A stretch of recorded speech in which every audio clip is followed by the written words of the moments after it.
Welcome to Redbeard Radio. I'm Brian Keith, and we have today a very special interview, our first ever anonymous interview. And if that doesn't make any sense to you, there is a movement of people starting businesses, running businesses anonymously. The voice you're about to hear is a modulated voice of our guest, because if you're in this anonymous community, the BowTied Community, then you want to be anonymous. So you're not going to know the actual name, the legal name of our guest. You're not going to hear their voice, but you are going to hear about their expertise and how they're going to help you grow your sales team and make it more effective. So welcome to the party, BowTiedSystems. Hey, thanks for having me, Brian. I will say, my voice will not sound like a modulated voice. It's going to sound exactly like a normal voice, which is the interesting part, which is pretty much what my account's about, leveraging technology to get the results you want. So, So let's even start off with this. Leveraging technology to get the results you want. You talk about growing sales teams using LinkedIn workflows. Why is it you decide to start off your company as an anonymous? So I decided to start it out as anonymous just because it's much harder to grow that way, but you have to have a much higher skill level in order to actually get followers and, be legitimate and so on. So that's why I chose to be anonymous, not to mention that I don't need the attention. I have a reputation in real life that's good, that would help us grow much faster, but I'm perfectly fine being anonymous as well. I treat this account, it's not like a persona or anything. It's like, this is a business, so I treat it like a business. So that's why it's anonymous, and there's an entire community around it. So to give a little context, BowTied, the handle, the community, it's a decentralized online community, and one of the main facets or principles of this community is anonymity. So it's growing your account, establishing a revenue, helping people out, showcasing your skills, all while being anonymous. It's just so interesting that this exists. I have on my bathroom counter right now Knobs toothpaste, or No BS toothpaste, or excuse me, tooth pills, or tooth, what do they call them? Capsules. It's like Tooth tablet. tooth Yeah. tablets. Thank you. It's like a breath mint. Okay, that's what I've told them.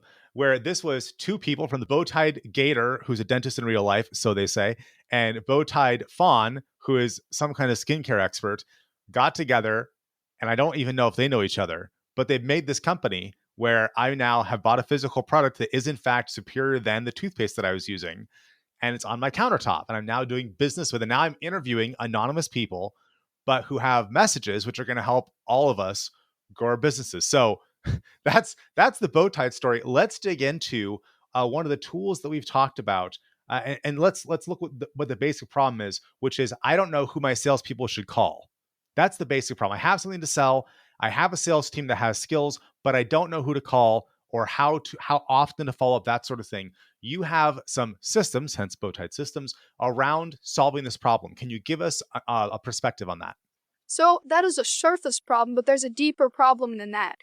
The problem is, yes, they don't know who to call, but the secondary problem from that is they have the tools in front of them, so they should be able to figure out who to call because they have access to all the tools and the features they need. The core problem is they don't know how to use the technology they have. So for that specific situation, let's say you're using ZoomInfo, it comes down to selecting the right filters and the right trigger events. Now, countless companies and countless reps, which is why my account has grown so fast and gotten so much support, is they don't teach their reps and the companies themselves and the sales leaders, they don't know how to use this technology. So they end up wasting a tremendous amount of time using very inefficient workflows and missing a lot of really qualified leads because they're not leveraging the technology to find those trigger events, to find the super qualified people that are in the buying window, and really increase their efficiency so they can make more calls to more qualified people. Essentially, leverage their technology so they can increase their output without necessarily putting in more work, just better work. Let's talk about trigger events. One of my companies is Lenders Online Training. We teach bankers around the United States how to make better loans. The people who take our courses are either new hires straight out of college, or they're lateral transfers from other institutions, or they're people who have been at the bank for a while or the credit union, and they're just now moving into a lending role. So on the one hand, a trigger event, you could say, well, oh, this person just got hired, or this person just moved into the credit analyst role. But I'm also not selling to those people. I'm selling to their managers. So what's your perspective on how we should phrase the trigger event in that scenario? So in that case, is the amount of money that they're lending important to you targeting them or closing them? Is that a metric that you check for? No, we check for the metric of overall money controlled by the institution. So if we know that, like, okay, a company that has over X amount is big enough that they have their internal trainers and they're less likely to hire us. And then we also look at how many people total are there on their lending team. That tells us how many possible lenders a year need training. Okay, so your service is essentially training their lenders to give out more loans. Is that it? To make better loans faster, so the To make regulators better don't loans get faster. unhappy at them, and so the loan quality is higher. So there's less default on their portfolio of loans. Okay, so what it sounds like is I'm not sure if this is possible as a trigger event. It may be possible. Is the amount of defaults across the organization? If that's available, that would definitely be a trigger event. Higher defaults, Interesting. bigger need. Besides that, it would be I guess increase in their portfolio that they're managing, or a decrease. A decrease could indicate that there's a need to change things within an organization. It could also be if they're laying off a good amount of people or hiring people. Layoffs or increased hiring, those are always great trigger events. Also, is the decision maker, the manager, have they been replaced recently? Yes. Okay, that's a perfect person. That's probably the easiest trigger event to track, just because they got that role, had somebody new brought on because the other person wasn't doing a good job. And that other person that they brought on is looking to make changes very quickly. So they have a budget to spend. They know there's problems in the organization and they're looking to fix it right away. So that's an example of a very, very good trigger event. My current way of perceiving those trigger events are happening is either the founder of the company is just chatting with the company and they hear, oh, so and so moved on, or uh, they call us and they say, hey, I need you. Or I'm looking around LinkedIn at our sales navigator account list or lead list and I notice something and I hand it to the sales team and say, follow up on this. So we have currently a rudimentary way of noticing trigger events. What is a higher level way of noticing trigger events? So in that case, if you guys had something like ZipInfo, you could track the number of I don't know how large your market is, but if it's a small enough market or the decision makers are, it's a relatively, if you have like under, let's say, 10,000 across the industry, you could use something like ZipInfo to essentially track each contact, each decision maker, if they leave or go to a new organization. Because that could also be another trigger is, let's say you have a list of companies that you sold into, and the decision maker that you sold to, they've recently moved to a new company, and they've taken on the same role just at a new company. That's the perfect person to sell to. So if you were to create a list of all the clients you've sold to, track where they move in their career, that'd be a great way to stay on top of that automatically. And you could use the ZipInfo feature like Tracker. It's essentially a job tracker. You just pick the contacts you want to track, and you can track them across their entire career. Outside that, there's a filter on LinkedIn Sales Navigator where it's like they changed their jobs in the last 90 days. It's you set that as a filter and you save it for your specific decision maker, whatever the job title is. Let's say it's head of lending or something. I don't know in this case. But Chief let's say credit it's a head of officer. Our favorite chief credit person is the officer. chief. Some companies that are small, they probably won't send that many people to us. They don't have a CCO. But if you have a Okay. CCO and your asset size is below whatever the magic number is, you probably are good prospects for us. Okay, perfect. So you could create a saved search on LinkedIn essentially of all the CCOs that have recently changed their jobs in the last 90 days. You save that search. Then you set it so you have email notifications when somebody new is added into that list. So it essentially takes a snapshot of all the CCOs that have recently changed their jobs in the last 90 days. You go through that, contact them, and then if any new CCOs change their jobs within, it could be essentially the instant they change their jobs is then they will get added into that list, and there's the people you should reach out to.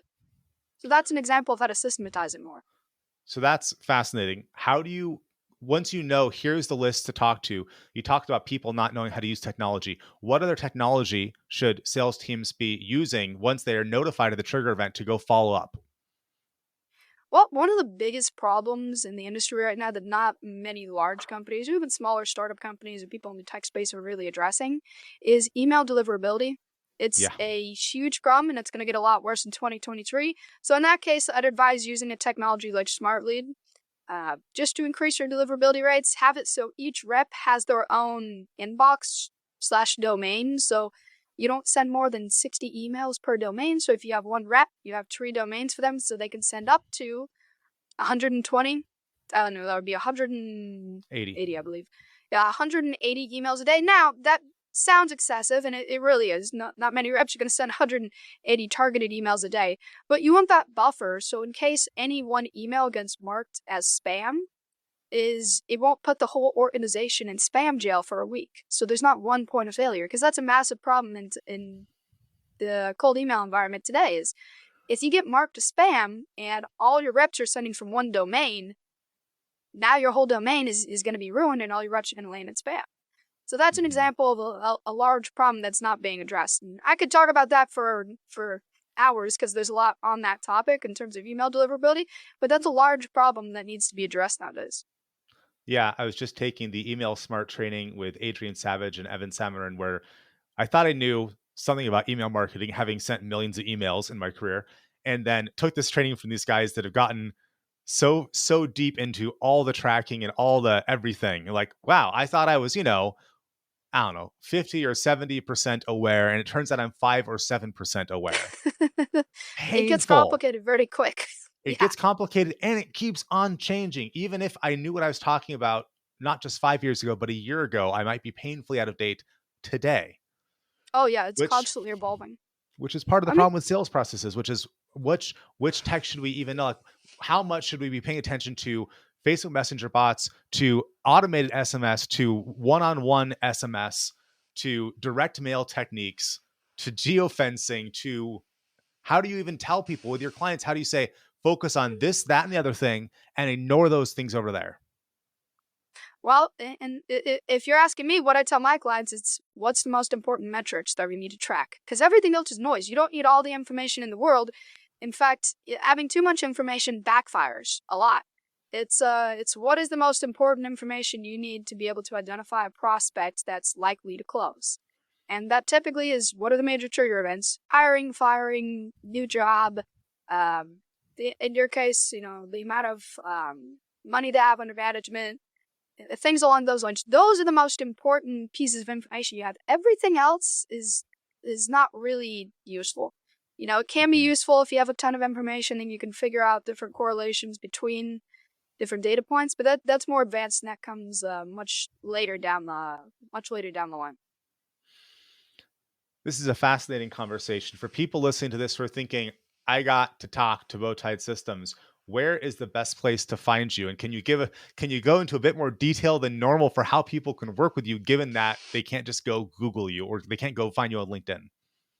Yeah, I suggest reaching out to me on Twitter or my Substack. You can simply also email me at BowTiedSystems@gmail.com. In terms of how I work with people, I'm very specific with who I work with. I do not take everybody as a client. Many problems are pretty easy to fix as well. Like, most corporations or organizations, they're starting off at 0, yet they think they're starting off at 1. So simply bringing them from 0 to 1, they'll see huge improvements. I keep it as simple as possible with my clients. I want to give them the 80-20 results right away. Everything else I can get very in the weeds in advance, so try to stay away from that, and that's where we're talking about a long-term engagement. Yeah, how I work with people, it's very individualistic. It depends on your needs. That's really what it comes down to. I'd need to get on a discovery call with you, figure out what I'm currently dealing with, what needs to be improved, what kind of outcomes you're looking for, and then from there decide if I want to work with you or not. Okay, wonderful. BowTied Systems, thank you for being on Redbeard Radio. Yeah, perfect. Thanks for having me, Brian.